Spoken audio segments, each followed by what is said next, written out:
Baiklah, selamat malam. Di sini kami akan mempresentasikan hasil diskusi kami berdua. Perkenalkan, nama saya Siti Aisyah. Nama saya Arlian Tanggita. Nah, sekarang soal yang pertama. Soal pertama adalah perbandingan proyeksi Mercator dan transfer Mercator. Yang bagian A-nya, bagaimana distorsi berubah dengan jarak dari meridian pusat pada masing-masing proyeksi. Nah, jawabannya Mercator atau atau Mercator normal yaitu distorsi minimum di sekitar khatulistiwa.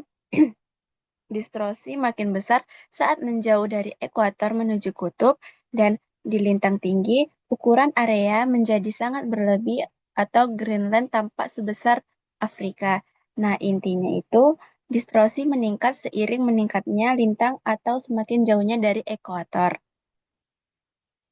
Nah, perbandingan ekuator yang kedua, bagaimana distorsi berubah dengan jarak dari meridian pusat pada masing-masing proyeksi.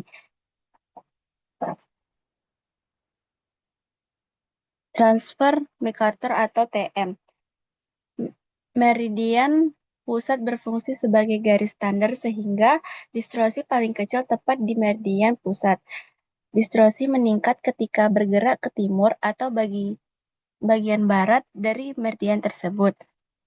Karena zona TM sempit, misalnya UTM menjadi 6 derajat per zona. Distorsi sangat kecil di dalam zona tersebut. Intinya, distorsi meningkat semakin jauh dari arah timur ke barat dari meridian pusat. Soal kedua, dalam kondisi pada masing-masing proyeksi lebih baik digunakan. Misalnya, untuk peta dunia, peta wilayah lokal, atau pemetaan kadaster. Nah, jawabannya yaitu MacArthur cocok untuk peta dunia, navigasi laut atau udara, atau disebut dengan garis Lockstrom menjadi garis lurus, visualisasi web berkala global, misalnya Google Maps versi awal. Nah, kurang cocok untuk pemetaan detail atau pengukuran luas atau distorsi area besar di lintang tinggi. Jawaban yang kedua dari nomor 2, transfer mikator cocok untuk pemetaan skala besar dan detail tinggi. Ada di dalam pemetaan kadaster, pemetaan topografi, dan survei geodetik nasional. Nah, di wilayah berorientasi utara sampai selatan karena distorsi minimum di sepanjang meridian pusat. Contoh aplikasi yaitu sistem koordinat Universitas Transverse Mercator atau zona TM nasional seperti TM -3 dan TM -6 derajat. Soal ketiga, mengapa proyeksi transfer Mercator sering digunakan untuk pemetaan skala besar di daerah yang memanjang dari utara ke selatan? Jawabannya, distorsi paling kecil di sepanjang meridian pusat jika daerah memanjang utara sampai selatan, seluruh wilayah tetap dekat meridian disebut dengan distorsi sangat kecil. Mendukung ketelitian tinggi, cocok untuk pemetaan kadaster, survei lahan, dan peta detail berskala besar 1:5.000 atau 1:10.000.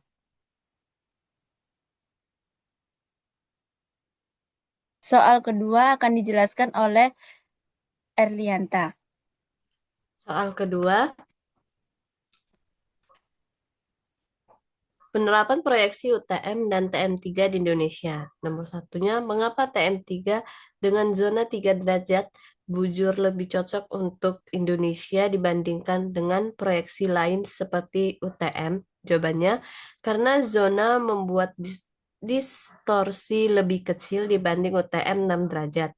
Ini penting untuk Indonesia yang memanjang barat, timur, dan berada dekat khatulistiwa.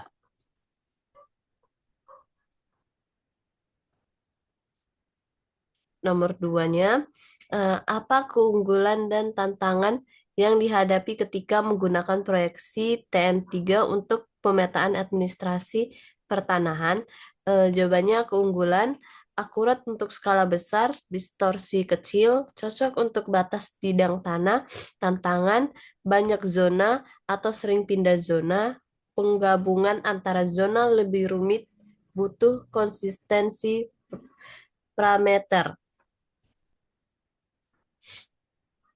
Nomor tiga, bagaimana proyeksi TM3 membantu mengurangi distorsi dalam pemetaan tanah di Indonesia, terutama untuk skala besar? Jawabannya, zona 3 derajat membuat jarak dari titik pusat zona kecil, distorsi jarak dan bentuk sangat minim, sehingga hasil pengukuran tanah lebih presisi. Nah, itu dia presentasi dari kami. Sekian dari kami. Terima kasih. Terus caranya kayak mana?